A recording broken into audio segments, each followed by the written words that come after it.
I doubt that same condition could happen in solid waste management as well. If you talk about giving the solid waste management responsibility to the private party.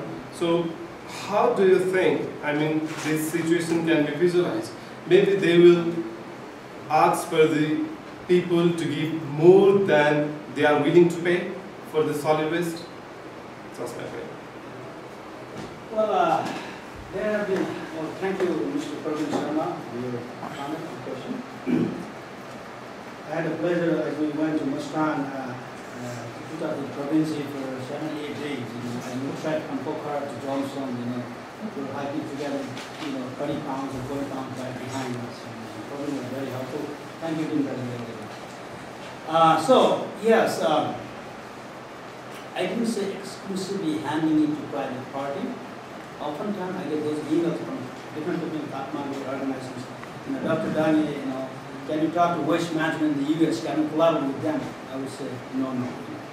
I didn't say private party. What I said is, private parties or NGOs can be allowed to tackle the waste in outlying areas of the city of Kathmandu for villages or non-hazardous industrial waste, where we cannot mobilize our kuchikars. Okay? So within the city of Kathmandu, what I said is work in a coordination between municipality, kuchikars, and scavengers, because already they tackle 15% of the waste in the city of Kathmandu Valley by contributing 371 rupees to national economy.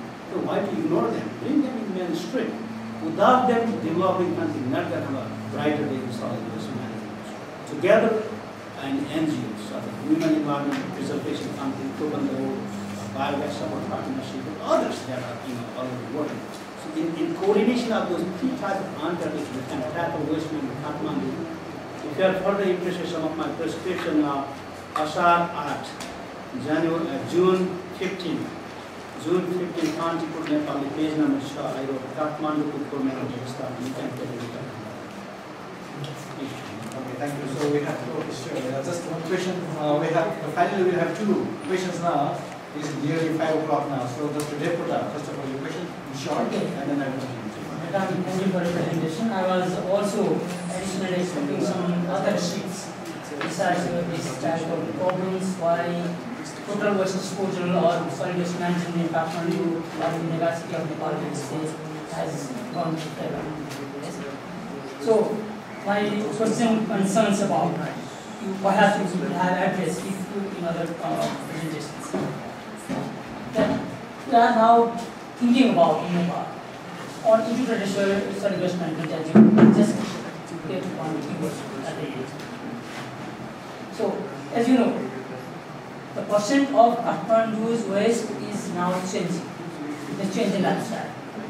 So earlier it was said this much percent, but now we have, as the data says, about 6% organic waste. Yes?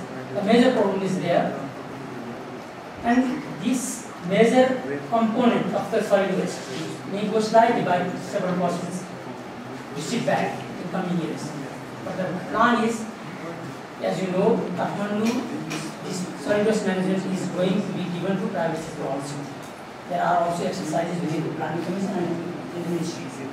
So my question, it is not, but my expectation from you is whether you have some prescriptions as like others on the management of this organic part of the waste, because the solid waste problem in Kathmandu was a failure, not because it was not managed also properly, but because it was that the glass content of the compost that was produced was not sold. Yes, there you are, my receipt. There are several technologies. So, considering this, have you some technology or some idea or something to share? How to separate this glass component of the organic waste so that this waste can be a high-grade compost that can be sold and a good source of revenue to the whole system. And right now, today I was also talking this thing with some colleagues here before I came here, and there is great desire to buy the organic this compost, but the one condition is it should be good quality. Even the government has, Ministry of Agriculture has given one this program that anybody who is interested to sell this organic compound, this compost, organic waste, not waste but compost, organic this compost at reasonable price, government is willing to pay. That is why the management is not only on this policy level, but also in this product level. So how to get this better quality? Now that is why there are the options. Okay, biogas option is also there in Kathmandu, but not always. But in proper Kathmandu, biogas will not go because of some low temperature during winter. But in summer it will do. And compost also will do in warmer part. It can be transported, for example, in Banjaradana, if it is like this, it is warmer than here. It can also be manageable if surface temperature would not go down below 15 degrees Celsius. Now, ethanol options are also there, pretty costly. So what in Nepalese countries we can afford is that compost can be sold with reasonable cost. But the precondition is good quality without any such things. Okay, other toxic environment that should be addressed because hazardous waste you already addressed. I don't want to go because it lies at the segregation process, so it should be segregated at the source. So these will be the solutions that the government has to plan also. There is no other option without government planning, without can also. There is always calling the government cannot proceed. So we have to give the prescription, we have to present that, okay, these are the options, these are the technologies, these are the ways we can deal with the solid waste. Okay, private, public, private partners, PPP concept is also now going, but it is not working because we are not mature with this system. One colleague, USA, not people like this, but from USA itself, once asked me, well, the culture you have and we have is different. The culture you have is not a plastic culture, but the culture I have where I was born is what a plastic culture. That means it was his indication that they know how to manage, how they can manage not only on their personal level, but also at the government level, how to do the solid waste. But there we are lacking the knowledge. So I don't want to blame all these things, not all these systems. Okay, first go on generate, but the option should be there how to manage. So the major input would be there if we could do with this organic part. And the rest can be very easy because plastic can be easily converted into ethanol. There are the new technologies coming. And I think if something can be done, this plastic to design is also the technology working well in India, and perhaps the government, if it will go, it can also import it, but it can be collaborated. Okay, that is why. Options how to manage, that means how to manage the organic waste, that will be the Dr. Jadkota, your initial SR, what's your first initial? SR? No, P. Jadkota. Thank you very much.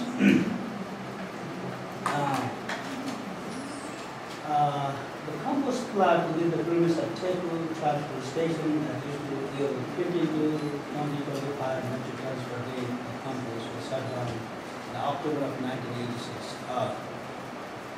October of 1990. Came in operation 1986 together with total demand in 1990 was shut down. And they cited odor, quality of compost, inability to market the compost, the glass hazard, that's something mentioned was also an issue. So those are the issues. That is something, up until now in my research, I didn't per se look at composting and it's one. That's something in California State, in Fresno, in its agricultural hub. We are also examining that, and this is something I'd like to challenge together with some of the NGOs that I have already visited here in Kathmandu, perhaps DSP or WEDCO, some of them. So, like you said, we don't know much about composting in different places. Like if you go to Louisiana, lots moisture over there. If you go to Minnesota, it's something different. In Wyoming, it's dry. In that it's something different. But Egypt and Sri Lanka, they are successful regarding compost. Well, that's something I have to do some more research. I can say something, but I have to do some more research on it, and that's why I'm involving my students. Perhaps I can work with some of the organizations, including the TU. So I know where the problems are, but in order for me to make some statement, I need to come with more research on that. My student want to add something together? I do have one comment, and it's there are millions of ideas on how to solve the issue. But I think the first step is you have an entire generation that has grown up with this situation, that they have never seen Kathmandu without trash everywhere. And so that has been the norm for them.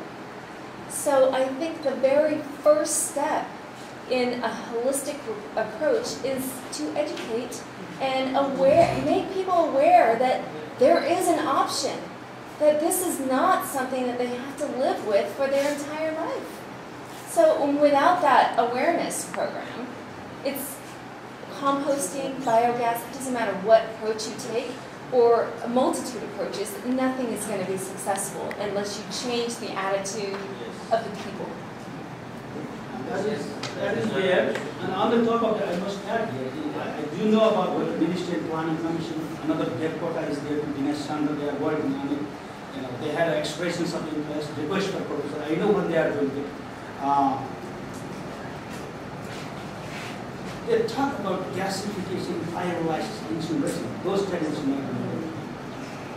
We have a 71% organic waste. We have a 75 to 95% moisture content. What are you going to need? Where are you going to get this energy to burn this moisture? So that's not going to work. And already we are facing the crisis of load shedding. I don't think the way they are claiming they're going to produce enough energy to produce the electricity in Kathmandu Valley. I will not buy that. They have said that they will do that. They had a rejoinder in my article about that. But when my scientists went and asked for the peer-reviewed report, they could not come. There's not a single calculation that said Kathmandu can produce enough electricity from waste energy by burning the waste. So we've got to do something, composting or some sort of biological treatment process. I will want to do something. Dr. Dangi, as you said, equipment. So she said, so there should be optimization of man and machine both. Yes. At the end of this presentation, I suppose. Right. Optimization of our ideas. And the last thing That's also in the systems approach too. Yes. And the last thing I think Nepal needs is more policy, because without implementation and accountability, they are worth nothing. So why keep spending money on policies that are not working? Well, after all, this is my experience. Okay, so last question from here, then I will request later on the chief guest and the dean the finally. So please, the last question. I'm Nepal for months more. And then I'll go back to Denmark. So my question is, what can I do while I'm here, and what can I do when I go home? Can I do anything else? What can I do to help when I'm here in Nepal, and what can I do when I go home to Denmark? That's thanks for coming. And then I visited your beautiful country of Denmark, Copenhagen. In fact, I was inspired to carry this research further after I visited the Tribhuvan Center and did a talk over there. So perhaps you could talk to my students with some of our approach here, because next year I would like to involve about 8 students from my university.